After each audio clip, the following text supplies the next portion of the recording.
Baba Mtakatifu Francisco alijitokeza kwa ufupi mwishoni mwa misa katika uwanja Mtakatifu Petro Jumapili kuadhimisha tukio lake la kwanza la hadhara kufuatia kulaza kwake hospitali kwa siku 38.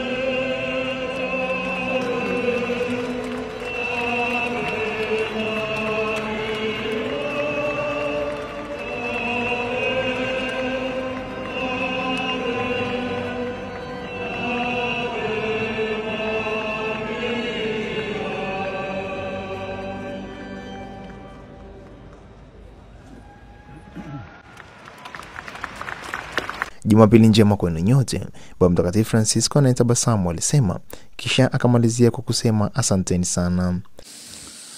Buona domenica a tutti. Grazie tante.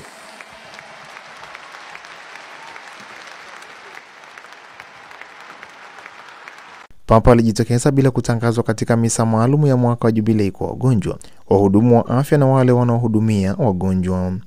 Baba Mtakatifu Francisco alipunga mkono huku umati ulioshangaa ukisimama na kupiga makofi alipokuwa akisukumwa mbele ya madhabahu katika uwanja wa Mtakatifu Petro. Kuonekana kwake Aprili 4 ilikuwa mara yake ya kwanza kwa Papa kuonekana hadharani Vatican tangu Februari 9 baada ya kulazwa hospitalini kwa siku 38 kutokana na pneumonia mara 2 ambapo ilikaribia kupoteza maisha yake. Baba Mtakatifu Francisco aliruhusiwa tarehe 23 na ameruhusiwa kutumia miezi 2 kupata nafuu katika matibabu yake.